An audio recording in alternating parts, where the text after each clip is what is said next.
Hare Krishna, all my dear students. I am Dr. Bikram Prasad, Associate Professor in SAGE Group. Today we will start very important topic, that is concrete. This is very important topic for all the competitive exams like IAS, GATE, SSC JEE and DMRC. This is also very important for all the site engineers. जैसा कि हम जानते हैं ये concrete topic जो है हम BTech के चारों सालों में पढ़ते हैं। फर्स्ट ईयर में बेसिक सिविल में, सेकेंड ईयर में कंक्रीट टेक्नोलॉजी, थर्ड ईयर में आरसीसी में, फोर्थ ईयर ड्यूरिंग प्लेसमेंट या आरसीसी 2 में।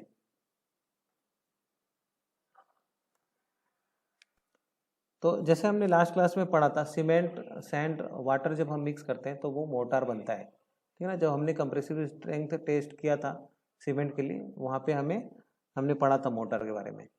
तो अगर मोर्टार जो है उसी में अगर हम कोर्स एग्रीगेट ऐड कर देते हैं, कोर्स एग्रीगेट जो है वो हिंदी में हम उसको रोड़ी या गिट्टी कहते हैं, ठीक है ना। जो हम लोग सभी जानते हैं, बट ये टर्म एग्रीगेट थोड़ा नया हो सकता है। तो जब हम सीमेंट, सैंड, कोर्स एग्रीगेट और वाटर को फिक्स प्रोपोर्शंस में जब हम मिक्स करते हैं तो हमारा कंक्रीट फॉर्म होता है। The word concrete originates from the Latin word concretus, which means to grow together. This mixture, when properly proportioned, is at first a plastic mass that can be cast or molded into predetermined size and shape.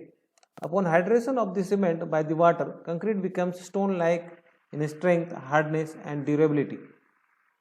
तो जब motor में हम aggregate mix कर देते हैं तो concrete मिल जाता है, जो कि मोटार से 70 to 75% स्ट्रेंथ हमें ज़्यादा देता है। और कंक्रीट का एक एडवांटेज है कि वो उसको हम अलग अलग शेप एंड साइज में भी फॉर्म कर सकते हैं। Materials used in concrete basically cement, water, aggregates and admixture.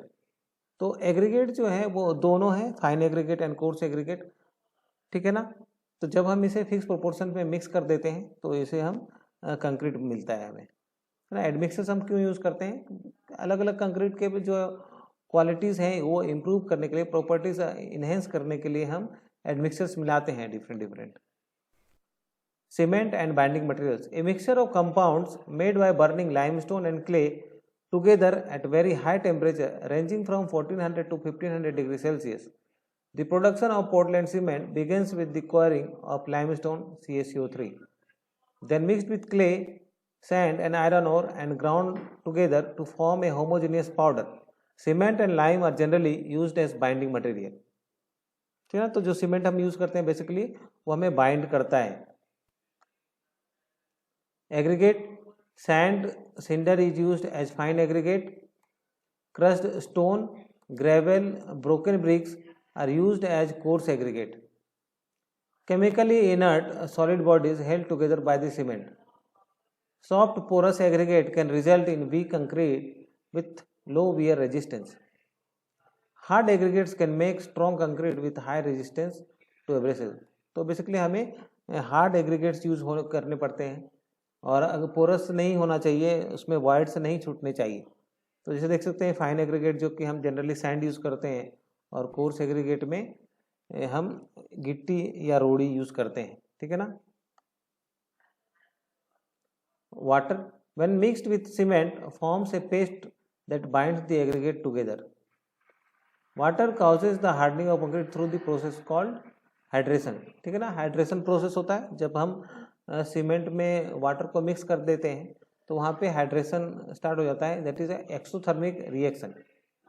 The water needs to be pure in order to prevent side reaction from occurring which may weaken the concrete और otherwise interfere the hydration process. तो basically जो हम water use करते हैं वो portable water होना चाहिए, और उसका पीएच वैल्यू जो है वो 6 से कम नहीं होना चाहिए, 6 से ज़्यादा होना चाहिए, 7 तक होना चाहिए। The ratio of cement and water is the most critical factor in the production of perfect concrete. तो जो स्ट्रेंथ मिलता है, जो हमने कंसिस्टेंसी टेस्ट करा था सीमेंट में, तो वो सबसे इम्पोर्टेंट फैक्टर होता है हमारा जो है कंक्रीट को स्ट्रेंथ देने के लिए, वर्केबिलिटी देने के लिए। Too much water can reduce concrete strength but high workability.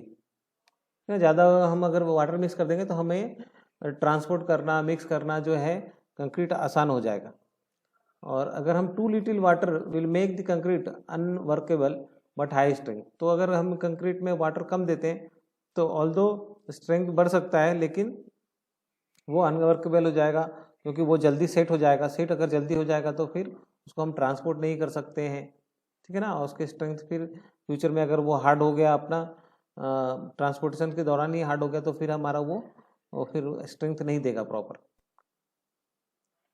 Different classification of concrete, अलग अलग तरह से उसको क्लासीफाई किया गया है। जैसे कि binding material used in concrete, ठीक है ना, कौन कौन से बाइंडिंग मटेरियल यूज करते हैं, जैसे lime, cement, Gipson. Based on strength, strength के बेसिस पे भी इसको हम क्लासीफाई कर सकते हैं, ठीक है ना। कितना स्ट्रेंथ होता है, 50 न्यूटन पर एम एम स्क्वायर, 20 न्यूटन पर एम एम स्क्वायर, कितना स्ट्रेंथ जब हम कंप्रेसिव टेस्ट करेंगे तब वो कितना स्ट्रेंथ देगा। बेस्ड ऑन यूनिट वेट, जो हम यूनिट वेट देखेंगे कि यूनिट वेट कम हो रहा है या बहुत ज़्यादा हो रहा है, उसके बेसिस पे भी इसको क्लासीफाई किया गया है। कास्टिंग, मतलब कब हम उसको कास्ट कर रहे हैं, या साइट पे ही कर रहे हैं जहाँ पे हमें उसको प्लेस करना है वहीं पे कास्टिंग कर रहे हैं, या पहले से ही हम कास्ट कर ले रहे हैं, प्री कास्ट कर ले रहे हैं, ठीक है ना। डिजाइन ऑफ कंक्रीट, हम किस तरह से उसे डिजाइन कर रहे हैं, ठीक है ना। Plane cement, reinforced cement, and purpose of concrete, कि किस पर्पस के लिए हम उसको बनाए हैं, ठीक है ना। दिया तो बेसिकली 6 बेसिक क्लासिफिकेशन। तो एक एक करके हम उसको पढ़ेंगे। जो सबसे पहला है बेस्ड ऑन बाइंडिंग मटेरियल, ठीक है ना। तो सबसे पहले जो है बाइंडिंग मटेरियल हम सीमेंट यूज़ कर रहे हैं। तो जब हम बाइंडिंग मटेरियल सीमेंट यूज़ करेंगे तो उसे हम सीमेंट कंक्रीट करेंगे। It is commonly used in buildings, roads, dam and other important engineering works where strength and durability is of prime importance. जहाँ पे हमें यहाँ ज़्यादा स्ट्रेंथ चाहिए, ड्यूरेबिलिटी चाहिए, तो वहाँ पे हम ऑलमोस्ट 90% ऑफ द केसेस हम सीमेंट कंक्रीट ही यूज़ करते हैं। उसके बाद next lime concrete, it is used for the sake of economy in foundation works, under floors, over roof and where cement is not cheaply available in required quantity. जहाँ जहाँ पे हमें अगर सीमेंट नहीं मिल रहा है, अल्टरनेटिव्स में हम इसको यूज कर सकते हैं। Gypsum concrete, it is used for the production of वॉलिंग blocks and panels in non loading bearing. Basically gypsum में क्या है, वाटर रेजिस्टेंस होता है, तो वो हम वाल वगैरह में यूज़ कर सकते हैं, ठीक है ना, जिससे वो वाटर रेजिस्ट करेगा तो वो हार्म नहीं करेगा वाल को। मड कंक्रीट, जहाँ पे मड लेते हैं, लेकिन यहाँ पे क्या है, अगर मड हम यूज़ करेंगे बाइंडिंग मटेरियल के लिए तो वहाँ पे स्ट्रेंथ तो ऑटोमेटिकली बहुत ही कम हो जाता है। The excessive water amount enhances it's self compactive quality which is capable of self consolidation, having the ability of passing, feeling and being stable without the need of any external forces, ठीक है ना। तो figure में हम देख सकते हैं, ये जो है आपका, this is your cement concrete and this is your lime concrete. Next classification based on strength, strength के हिसाब से। तो बेसिकली जो स्ट्रेंथ होता है, जब हम कंप्रेसिव स्ट्रेंथ टेस्ट पढ़ेंगे तो उसमें ये M5, M7.5 these are the strength, ठीक है ना। यह जैसे कि M जो लिखा है, M का जो मतलब होता है ये मिक्स होता है, ठीक है ना। M stand for mix. और जो ये 5 दिया है, 5 का मतलब है उसका कंप्रेसिव स्ट्रेंथ, 5 न्यूटन पर mm स्क्वायर, ठीक है ना, न्यूटन पर mm स्क्वायर। तो ये जो है आपका रेशियो दिया हुआ है, वो बेसिकली नॉमिनल मिक्सिंग में दिया हुआ है। नॉमिनल मिक्सिंग में हम ये रेशियो प्रोपोर्शन यूज़ करते हैं। तो जैसे हम देख सकते हैं, जो M5 है, ठीक है ना, 5 यहाँ पर है तो यहाँ पर भी 5 ही हो रहा है, ठीक है ना। इस तरह से हम याद कर सकते हैं। M5 के लिए ये यहाँ पे जो है सैंड का जो क्वांटिटी है फाइन एग्रीगेट का, वो 5 है, दैट मीन्स 1:5:10। फिर अगर हम बात करेंगे M7.5 का, तो वो क्या होता है, 1:4:8। तो ये जो है जो सैंड फाइन एग्रीगेट और कोर्स एग्रीगेट जो होता है वो डबल होते हैं। फाइन एग्रीगेट का कोर्स एग्रीगेट डबल होता है। तो देख सकते हैं हम सभी में वो डबल हो रहा है, तो हम क्या करेंगे, एक एक करके उसको डिक्रीज कर जाएंगे, 5, 4, 3, 2, 1.5 एंड 1। तो ये हो जाता है आपका स्ट्रेंथ ऑफ कंक्रीट का प्रोपोर्शंस, ठीक है। तो ये बेसिकली नॉमिनल मिक्सिंग है। डिजाइन मिक्सिंग हम करते हैं जब हमें हायर स्ट्रेंथ की कंक्रीट की रिक्वायरमेंट होती है, ठीक है ना। तो बेसिकली जो क्लासिफिकेशन है वो लो स्ट्रेंथ, जहाँ पे जो है आपका जो स्ट्रेंथ है 20 मेगा पास्कल या 20 न्यूटन पर mm स्क्वायर होते हैं, ठीक है ना। तो उसे हम लो स्ट्रेंथ कंक्रीट कहते हैं। अगर 20 से 50 है तो उस मेगा पास्कल है तो उसे हम कहेंगे मॉडरेट स्ट्रेंथ। अगर हाई स्ट्रेंथ हुआ मतलब 50 to 200, ठीक है ना। और ultra high strength that is greater than 200, ठीक है ना। तो मेगा पास्कल और न्यूटन पर एम स्क्वायर सेम ही है, ठीक है ना। न्यूटन पर एम स्क्वायर और मेगा पास्कल सेम है। देखेंगे कैसे, न्यूटन पर एम स्क्वायर, ठीक है ना। तो न्यूटन पर एम स्क्वायर इक्वल टू, अगर हम बात करेंगे मेगा पास्कल तो क्या होता है mega pascal, 10⁶ pascal, 10⁶ newton metre square, ठीक है ना। न्यूटन पर मीटर स्क्वायर होता है। तो मीटर स्क्वायर हम जानते हैं कितने होते हैं, 10⁶ मिलीमीटर स्क्वायर। तो अगर हम यहाँ पर 10⁶ मिलीमीटर स्क्वायर देंगे तो ये और ये कट जाएगा, ठीक है ना। अगर हम यहाँ पे 10⁶ मिलीमीटर स्क्वायर लिख देते हैं तो कट कैंसिल होकर क्या हो जाएगा, ये आपका न्यूटन पर मिलीमीटर स्क्वायर हो जाएगा। तो दोनों यूनिट जो है न्यूटन पर एम स्क्वायर और मेगा पास्कल दोनों सेम ही है, ठीक है। Classification based on unit weight, unit weight आप जानते ही हो, ठीक है ना।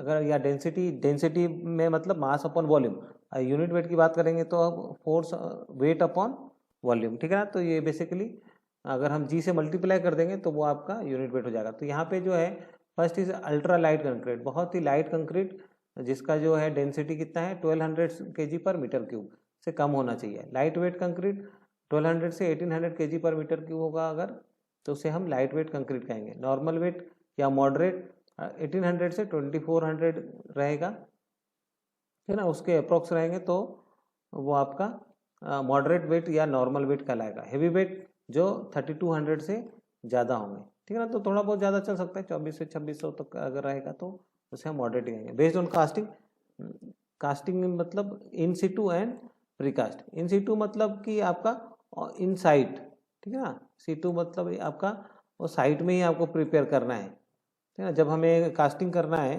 अगर मान ली साइट में ही कास्टिंग करना है तो हम वहीं पे अगर जब कंक्रीट को प्रिपेयर करेंगे तो वो आपका इन सिटू होगा।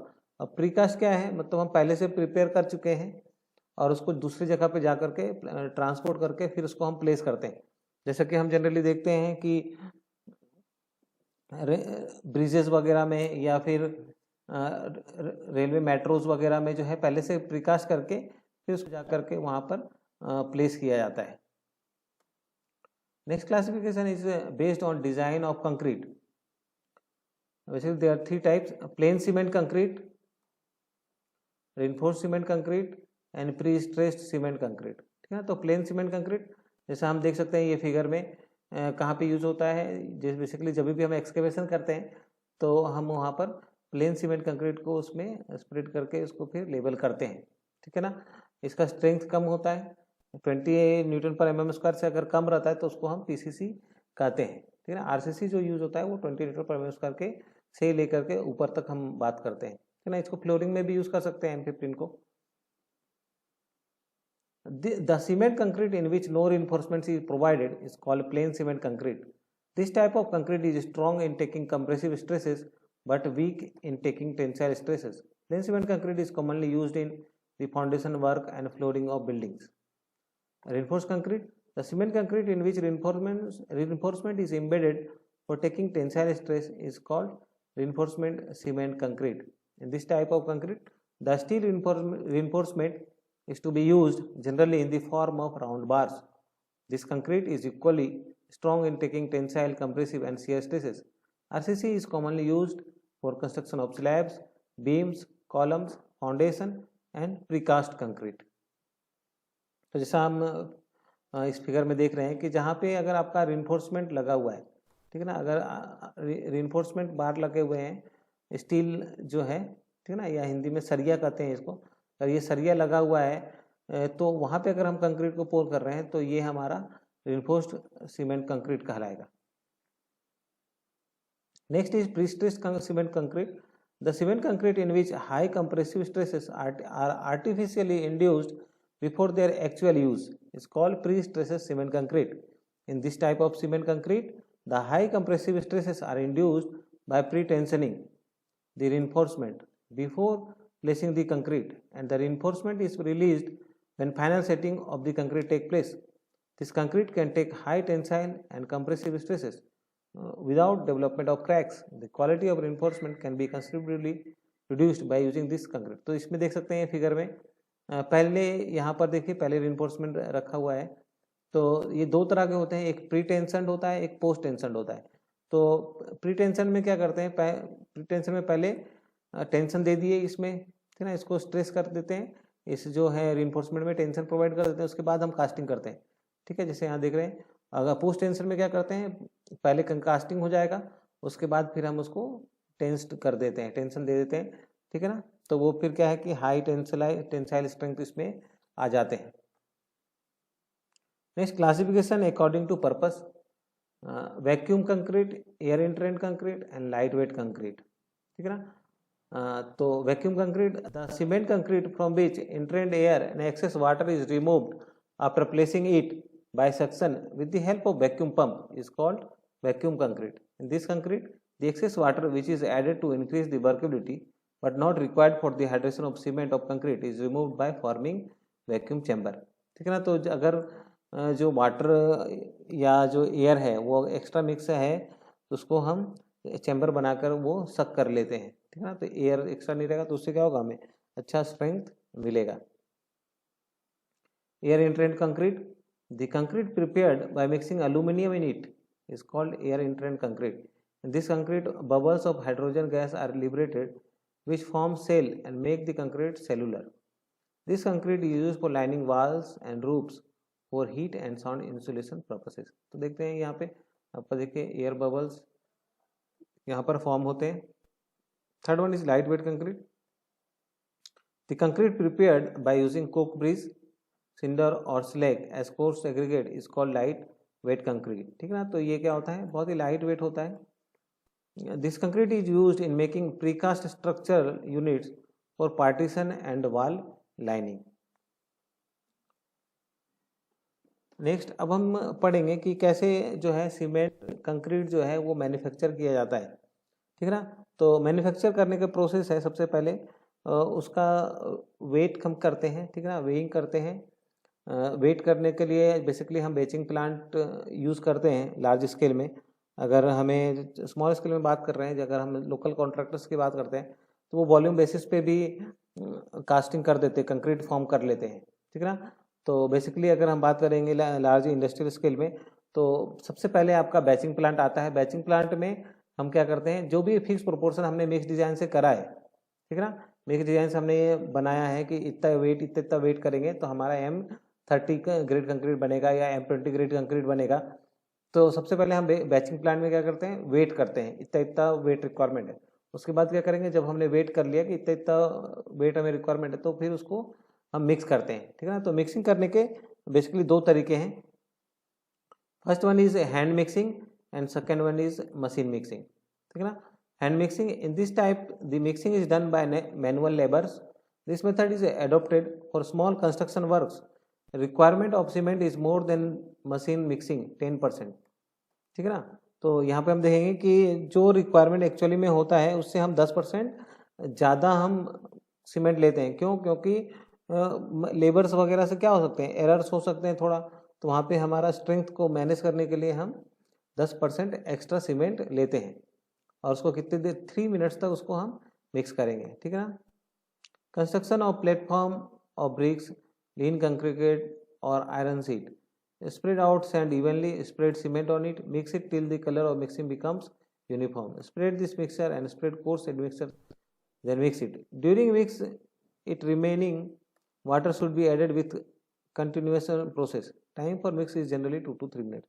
तो basically this is the process, कैसे हम बनाते हैं। तो पहले एक प्लेटफॉर्म बना लेते हैं, ठीक है ना, उसमें फिर सैंड एग्रीगेट को प्रॉपरली स्प्रेड करते हैं, फिर उसको बाद वाटर मिक्स करके स्लोली इसको हम मिक्स करते हैं, ठीक है ना। मशीन मिक्सिंग, तो जैसे आप देख सकते हैं यहाँ पर ये मिक्सर मशीन है, इसको हम मिक्सर मशीन कहते हैं, ठीक है ना।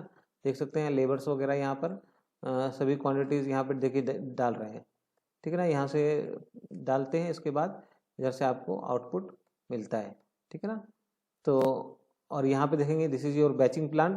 बैचिंग प्लांट में सभी जो है सबसे पहले सारे जो भी क्वांटिटीज़ है वहाँ वेट होता है। वेट होने के बाद इस मिक्सर मशीन में आता है, ठीक है ना। और उसके बाद ये पूरे रोटेट होते हैं, राउंड होते हैं, 20 टाइम्स उसको घुमाते हैं, ठीक है ना। 2 मिनट तक घुमाते हैं तो फिर वो अपने आप वो मिक्स हो जाता है properly.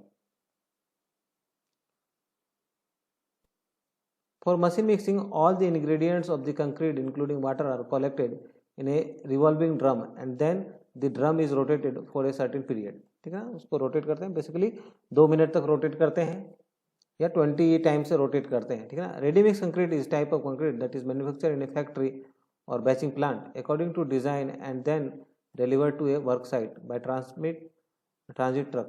It is manufactured under computer control operations and transported and placed at the site of construction. ठीक है. तो ये अगर बहुत ही लार्ज स्केल में बात कर रहे हैं तो वहाँ पे हमें बैचिंग प्लांट इस्टेब्लिश करना पड़ता है, जैसे हम इस फिगर में देख रहे हैं. ठीक है ना. तो बेसिकली सबसे पहले क्या हुआ, हमने बैचिंग प्लांट में क्या किया, वेट मेजर कर लिया. वेट मेजर करने के बाद हमने क्या किया, उसको मिक्स किया प्रॉपरली. मिक्स करने के बाद क्या हो गया, हमारा कंक्रीट बन गया. कंक्रीट बनने के बाद क्या करेंगे, हम उसको ट्रांसपोर्ट करेंगे जहाँ पे रिक्वायरमेंट है और फिर उसको जहाँ पे हमें उसको कास्ट करना है तो वहाँ पे प्लेस करेंगे. ठीक है ना. तो उसके बाद मिक्सिंग के बाद आएगा आपका transporting and placing. After mixing of concrete it should be placed with in 30 minute of adding water. ठीक है. ये बहुत इंपॉर्टेंट है, सभी कॉम्पिटिटिव एग्जाम्स में पूछते हैं. ठीक है ना. तो 30 मिनट के अंदर ही हमें उसको पहुँचा देना है जहाँ पे भी हमें रिक्वायरमेंट है. It should be quickly transported to the place of lying by means of manually in wheels barrow by pumping. Concrete should not be dropped from a height as it would cause segregation of aggregates. ठीक है ना.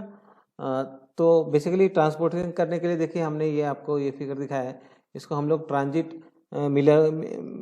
Miller कहते हैं. ठीक है ना.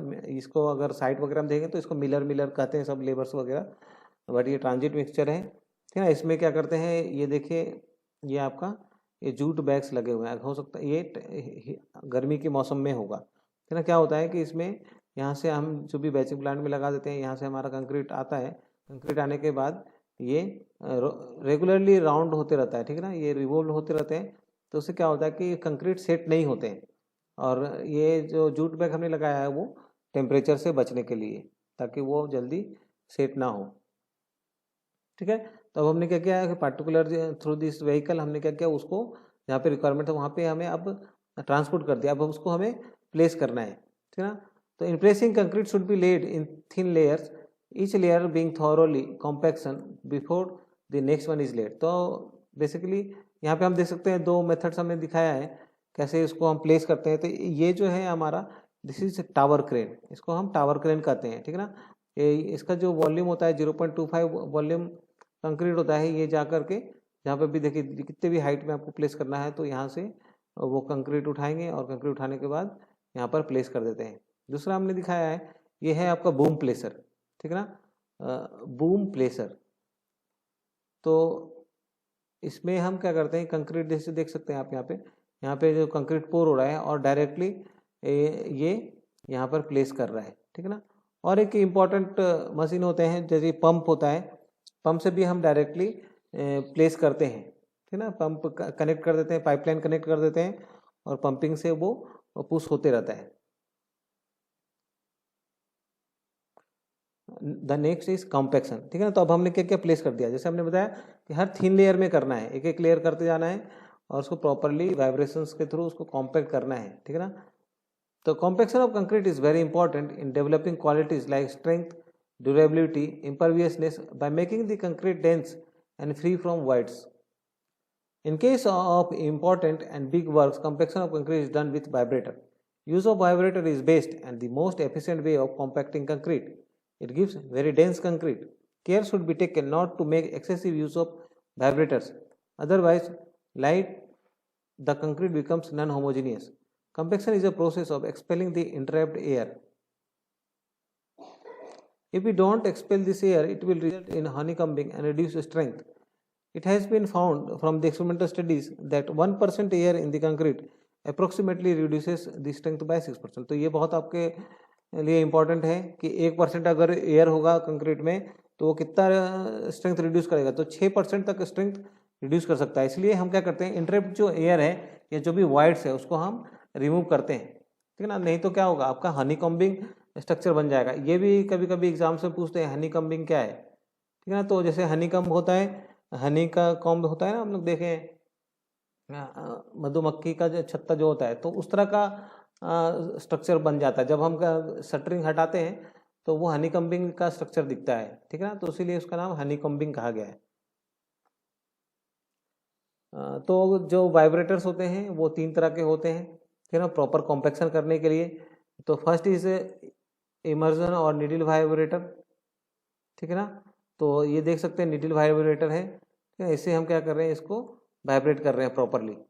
Surface vibrator, जैसे कि ये देखिए सरफेस वाइब्रेटर है, यहाँ पे फ्लोरिंग में हम सरफेस वाइब्रेटर का यूज़ कर रहे हैं। और थर्ड इज वाइब्रेटिंग टेबल। तो वाइब्रेटिंग टेबल जनरली हमने जो क्यूब बनाते हैं टेस्टिंग वगैरह के लिए, तो वहाँ पे इसको हम जनरली यूज़ करते हैं, ठीक है ना। तो ये 3 तरह के वाइब्रेटर्स हैं जो जनरली यूज़ होते हैं, ठीक है ना। तो अभी हमने क्या कर दिया, मैन्युफैक्चरिंग में सबसे पहले बैचिंग प्लांट में हमने वेट किया, वेट करने के बाद फिर क्या किया, उसको प्रॉपरली मिक्स किया, मिक्स करने के बाद फिर उसको ट्रांसपोर्ट किया, फिर प्लेस किया, ठीक है ना, और उसके बाद कॉम्पैक्ट भी कर दिया, ठीक है ना। कॉम्पैक्ट कर दिया मतलब अब काम हो गया है।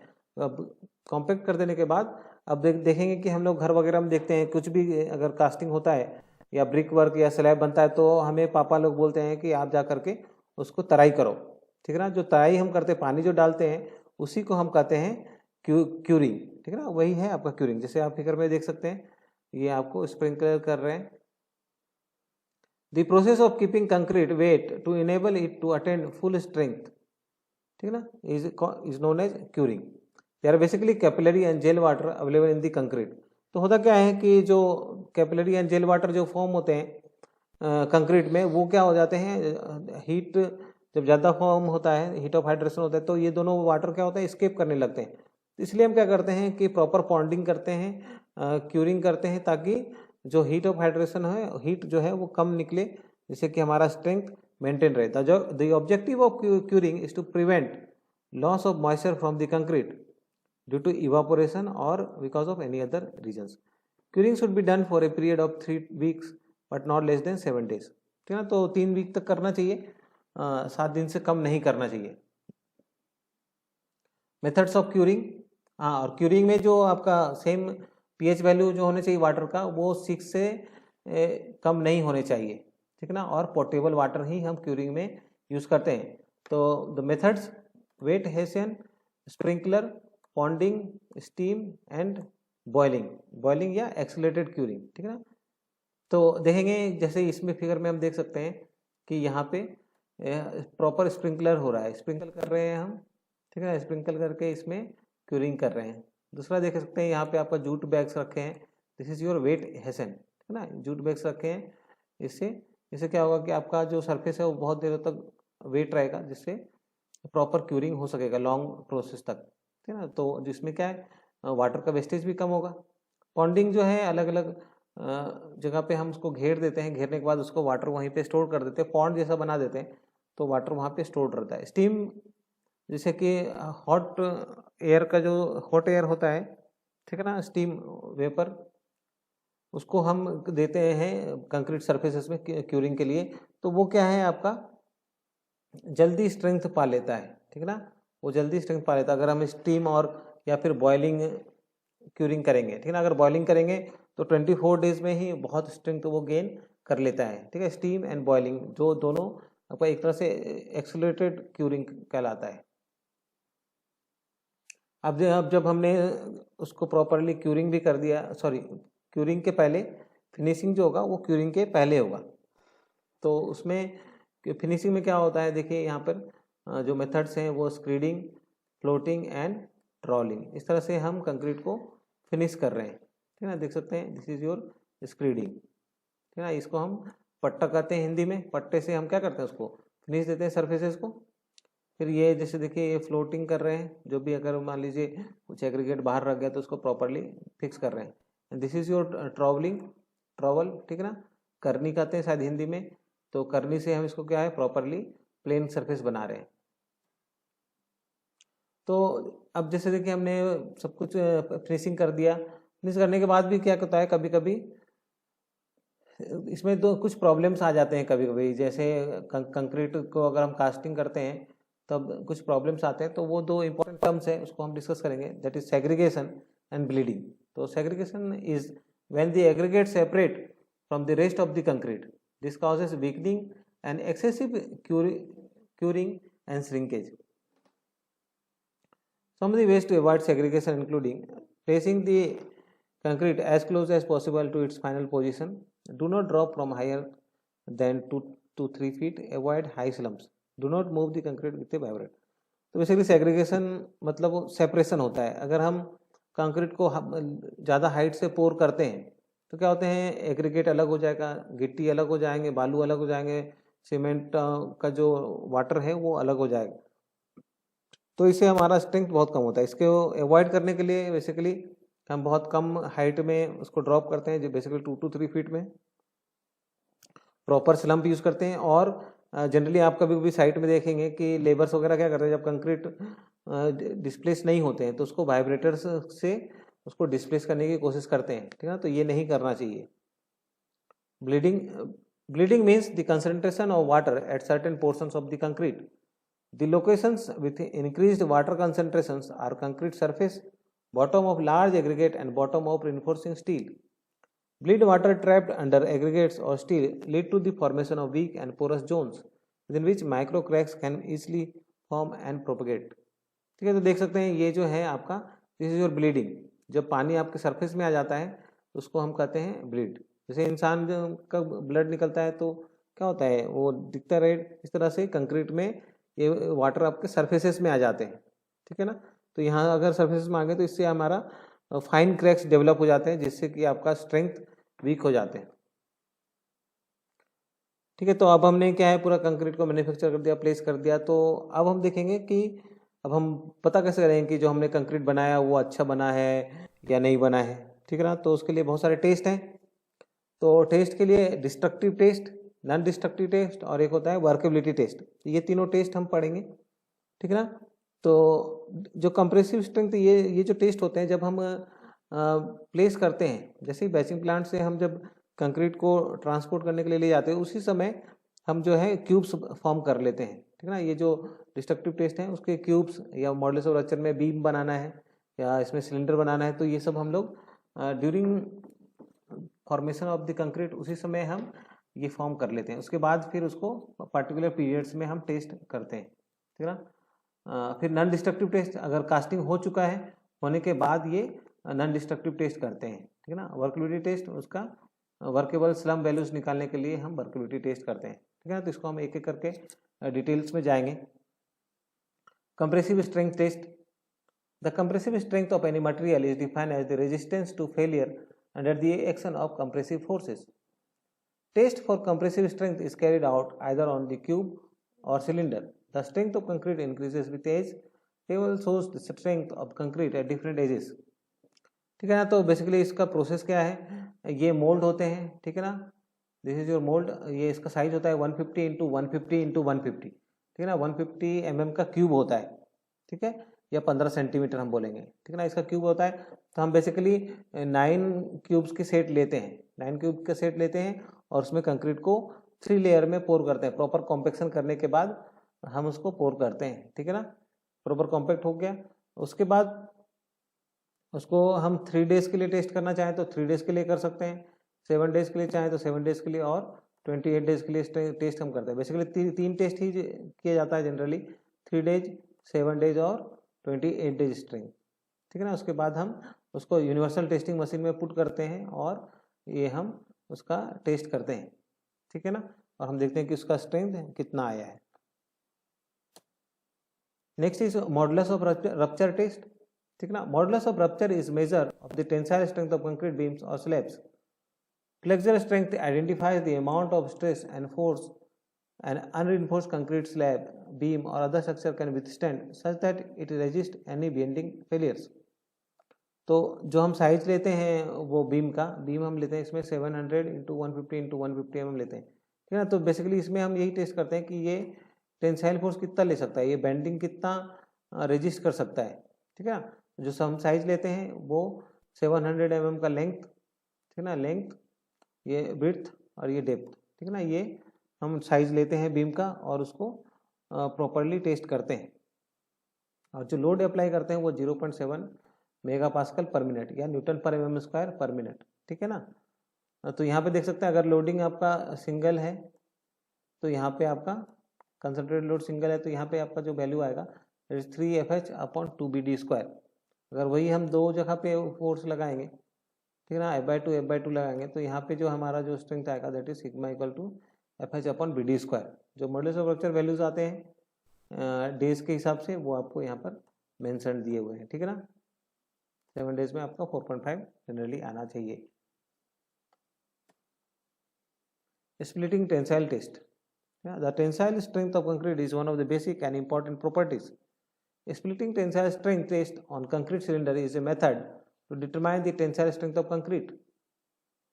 ठीक है ना, जैसे हम जानते हैं कि जो कंक्रीट है वो उसका कंप्रेसिव स्ट्रेंथ ज़्यादा होता है लेकिन टेंसाइल स्ट्रेंथ कम होता है। तो इस टेस्ट में हम उसका टेंसाइल स्ट्रेंथ को टेस्ट करते हैं। जो साइज ऑफ सिलेंडर लेते हैं वो 300 mm इंटू 150 mm लेते हैं, ठीक है ना, 300 इंटू 150 mm।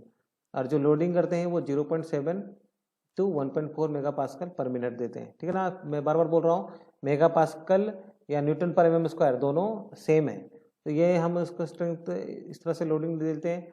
जो टेंसाइल स्ट्रेंथ होते हैं वो बेसिकली 10 से 12% होते हैं कंप्रेसिव स्ट्रेंथ का, ठीक है। तो ये भी बहुत इंपॉर्टेंट है। अगर कंप्रेसिव स्ट्रेंथ जो है वो 20 से 40 मेगापास्कल है तो फ्लेक्सुरल स्ट्रेंथ 3 से 5 मेगापास्कल होगा और टेंसाइल स्ट्रेंथ 2 से 5 मेगापास्कल होगा, ठीक है ना। इसके लिए फॉर्मूला है sigma equal to 2π/πdl। P is the force applied, ठीक है ना, और D is the diameter and L is the length. तो डायमीटर कितना है 150 mm, L कितना है 300 mm, ठीक है ना। तो जैसे देखेंगे ये आपका सिलेंडर है, इसको हमने फोर्स दिया, तो देखिए इस तरह से ये टेंशन दे रहा है, ठीक है। तो हमारे जो वैल्यूज हैं मैंने आपको बताया 2 से 5 मेगापास्कल होना चाहिए अगर वो कंप्रेसिव स्ट्रेंथ उसका 20 से 40 मेगापास्कल है तो। नेक्स्ट करेंगे, अगर हमने कास्टिंग कर दिया है, कास्टिंग हो चुका है, उसके बाद अगर हमें टेस्ट करना है तो rebound hammer test. A instrument rebound hammer is used to find the strength of the concrete. It weighs about 1.48 kg, ठीक है ना, पाउंड होते हैं, and is suitable for both laboratory and field work. It consist of a spring control hammer that slides on a plunger with a tubular. तो देख सकते हैं इस फिगर में ये है आपका रिबाउंड हैमर, ठीक है ना, रिबाउंड हैमर है, और इससे हम क्या करेंगे, इसमें होल करते हैं, ठीक है ना, और हम देखते हैं कि उसका वैल्यूज कितना आ रहा है, रिबाउंड नंबर कितना आता है, ठीक है। तो अगर ग्रेटर देन 40 हो रहा है तो मतलब कहेंगे कि वेरी गुड हार्ड लेयर, अगर 30 से 40 होगा तो गुड लेयर, अगर 20-30 होगा तो फेयर। तो दीज आर दी नंबर्स, ठीक है ना। तो the hammer is forced against the surface of concrete bye spring and rebound number is measured on a scale. That reading is called rebound number, ठीक है ना। जो हम उसमें फोर्स लगाएंगे उसके हिसाब से स्प्रिंग का वैल्यू आता है, तो वही रिबाउंड नंबर होता है, और जितना ज़्यादा वैल्यूज होगा उतना ही आपका अच्छा कंक्रीट माना जाएगा। फिर नेक्स्ट टेस्ट जो है आपका पेनिट्रेशन रेजिस्टेंस टेस्ट। इसमें जो है आपका प्रोब जो होता है, this is your probe. Probe को हम इंसर्ट करते हैं कंक्रीट सर्फेसेस में। When a probe having a fixed amount of energy is driven into the concrete, the depth of penetration depends on the hardness of the concrete. For standard test conditions, the penetration is inversely proportional to the compressive strength of the concrete, but the relation depends on the hardness of the aggregate. The probe has a diameter of 0.25 inch and length 3.125 inches. The probe is driven into concrete by firing a powder charge that develops energy of 575, ठीक है ना। इस तरह से हम इसको insert करते हैं तो इतना एनर्जी आपका आना चाहिए। इसके बाद तो देखिए बहुत इंपॉर्टेंट टेस्ट है आपका workability of concrete. General exams में हमेशा पूछते हैं। अगर हम यूनिवर्सिटी एग्जाम्स की बात करें या कॉम्पिटिटिव एग्जाम्स की बात करें, एक इस पर डिपेंड करता है कौन कौन से टेस्ट होते हैं, टेस्ट के बारे में डिटेलिंग ये हमें बार बार एग्जाम्स में पूछे जाते हैं, ठीक है ना। तो it is the amount of work required to place concrete and to compact it thoroughly, ठीक है ना। जैसे वर्केबिलिटी हम समझ सकते हैं वर्क एबिलिटी, ठीक है ना, कितने आसानी से हम उसको प्लेस कर सकते हैं, कंक्रीट को कॉम्पैक्ट कर सकते हैं, ट्रांसपोर्ट कर सकते हैं, वही आपका वर्केबिलिटी होता है। Workability generally increases with the addition of water but it decreases the strength, it is not the well way to increasing the workability. तो क्या क्या फैक्टर्स हैं जो वर्केबिलिटी को अफेक्ट करते हैं। सबसे इंपॉर्टेंट है आपका वाटर सीमेंट रेशियो, ठीक है ना। जैसे मैंने आपको स्टार्टिंग में ही बताया, वाटर सीमेंट रेशियो स्ट्रेंथ को भी अफेक्ट करता है और वर्केबिलिटी को भी अफेक्ट करता है। फिर एग्रीगेट, शेप टेक्सचर। तो शेप अगर जैसे देखिए सर्कुलर है, ठीक है ना, और एंगुलर, दो तरह के होते हैं एग्रीगेट। तो अगर सर्कुलर है तो आपका वर्केबिलिटी ज़्यादा होगा, ठीक है ना। फाइननेस ऑफ सीमेंट जितना फाइन होगा उतना अच्छा है। टाइम एंड टेम्परेचर पे भी डिपेंड करता है, ठीक है। टेम्परेचर अगर ज़्यादा होगा तो वर्केबिलिटी कम हो जाएंगे, अगर कम रहेगा तो ज़्यादा रहेंगे। एडमिक्सर्स भी यूज़ करके हम उसका वर्केबिलिटी को इंक्रीज या डिक्रीज करते हैं। एक्सेलरेटिंग एडमिक्सर्स होते हैं, डिक्सेलरेटिंग एडमिक्सर्स होते हैं। Now how to measure the workability? Basically slump test and compacting factor test, flow test, calibrable test and vebe consistometer test, है ना। तो ये हमारा IS 456 में दिया है वर्केबिलिटी वैल्यूज़ के लिए। तो अगर हम लो की बात करेंगे, ठीक है ना, वर्केबिलिटी लो की बात करेंगे तो 25 से 75 mm तक होता है, ठीक है ना। यहाँ पे दिया हुआ है आपका mass concreting, lightly reinforced sections in slab. तो किस चीज़ के लिए हमें ज़रूरत है उसके अकॉर्डिंग आपका स्लम्प वैल्यूज़ दिया हुआ है, ठीक है ना। इसके बाद अगर हम बात करेंगे strip footing, heavily reinforced sections इन स्लैब्स, बीम, वॉल, कॉलम, ये सब के लिए 50 to 100 होगा, ठीक है ना। स्लिप वर्क अगर करते हैं, ठीक है ना, तो यहाँ पे 75 to 100। फिर अगर हम पम्प्ड कंक्रीट कर रहे हैं, पम्प कंक्रीट में से मैंने बताया आपको पाइपलाइन बना करके उसको हम पुश करते हैं, ठीक है ना, मशीन्स के थ्रू, और वो प्रॉपरली प्लेस होता है। तो वहाँ पे हम थोड़ा सा जो है वर्केबिलिटी ज़्यादा रखते हैं, स्लम वैल्यू ज़्यादा रखते हैं, ठीक है। ट्रेंच फिल, इन सितु पाइलिंग वगैरह, ट्रिमी कंक्रीट वगैरह में हमारा वैल्यू ज़्यादा होता है, जनरली 100 to 150, ठीक है ना। तो स्लम वैल्यू 175 तक हो सकते हैं, ठीक है। तो देखेंगे हम टेस्ट कैसे करते हैं। तो बेसिकली स्लम टेस्ट के लिए आपका ये बेस प्लेट होना चाहिए, ठीक है ना, और ये आपका स्टील टेम्परिंग रड है। तो ये है आपका स्लम कोण। तो इसका जो डायमेंशंस होते हैं ये भी कभी कभी पूछ लेते हैं। ये आपका 300 mm है, ठीक है ना। ये जो हाइट है वो 300 mm है, और ये जो बेस डायमीटर है ये 200 है, और ये जो टॉप में है वो 100 mm का है, ठीक है ना। तो ये बेसिकली इसके डायमेंशंस हैं 100 mm, 200, 300 है, 1 2 3, इस तरह से हम याद कर सकते हैं। इसको हम 3 लेयर्स में, जो भी हमने कंक्रीट बनाया है, ठीक है ना, उसको हमने 3 लेयर में इसको भरना है। एक लेयर हमने इसको फिल किया, फिल करने के बाद उसको क्या करेंगे, ये टेम्परिंग रड से उसको हम पुश करेंगे, ठीक है ना। पुश करने के बाद फिर सेकंड लेयर भरेंगे, और फिर उसके बाद थर्ड लेयर भरेंगे। तीनों लेयर भरने के बाद फिर उसके बाद हम क्या करते हैं, ठीक है, उसके बाद फिर हम उसको रिमूव करेंगे, उसको उठा देंगे।